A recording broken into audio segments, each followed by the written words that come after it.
Yon, what's up mga bossing? Kumusta kayong lahat? Magandang araw sa inyo mga bossing. Yun, nandito nga pala ako sa aming tindahan, sa aming munting negosyo mga bossing. Ito yung inumpisahan ko nung sinumpisahan namin mag-asawa mga bossing nung last year pa, no, 2023. Yun, habang ako ay nagtatrabaho pa. Yun, sa mga nakakapanood nga pala ng aking vlog, yun, alam niyo naman kung ano-ano yung mga vlog ko. Biyahe tayo ng Lalamove, kung ano-ano mga bossing, sa mga, at saka sa mga hindi nga pala nakakakilala sa akin. Ako nga pala si Julius Solares. Ay, pabayaan nyo muna akong magpakilala sa inyo mga bossing. Isa akong dating empleyado na medyo nahirapan na maging isang empleyado at nagsumikap na magkaroon ng isang negosyo. So yun nga yung naging negosyo namin, no. Pero sa totoo lang, marami akong naging negosyo na, kumbaga, marami kaming naging side hustle na mag-asawa. Nandyan yung nagbebenta kami ng biskwit. Actually, nagbebenta pa nga ako ng mani nung time na ako yung nagtatrabaho pa. Peanut butter, yung mga ganun. Nagpautang din ako ng bigas. Okay naman, masasabi kong okay naman. Pero, kumbaga, dito kami, mas naging okay dito sa mga motorcycle parts. Yan, kumbaga ako ay isang empleyado na nagsumikap na magkaroon ng negosyo. Yung saan nga ba kami nag-umpisa mga bossing, no? Eh, nag-umpisa lang kami sa, sabihin nating halagang 5,000 pesos mga bossing. Yun, kasi ang kwento kasi noon is parang naghahanap ako ng although may trabaho pa ako, may side hustle na nga kami noon. Yun na yung mga biskwit, bigas, kung ano-ano. Tapos pero nasa isip ko, gusto ko pa rin talaga magbenta ng mga motorcycle parts, mga gulong. Kasi may motor din kasi ako eh. Yun yung una kong motorsiklo. So yun, basta kalimutan natin yun, yung motor na yun. Basta naisip ko lang, gusto ko magbenta ng gulong mga bossing.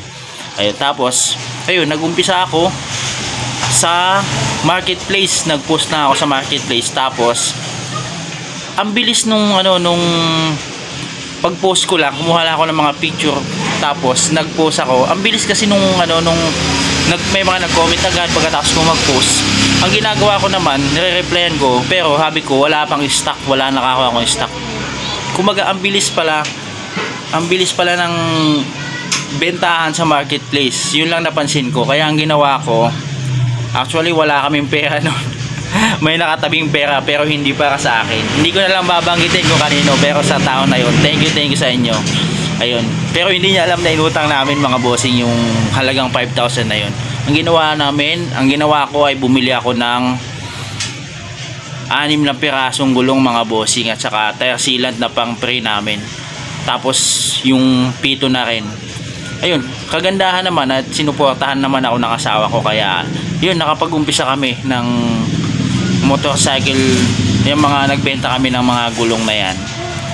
Pero ngayon mga bossing, medyo lumagulago naman na yung mga paninda namin. Meron na kami mga langis, kung ano-ano na kailangan para sa mga motorsiklo. Pero yun, nag-umpisa lang kami sa 6 na pirasong gulong.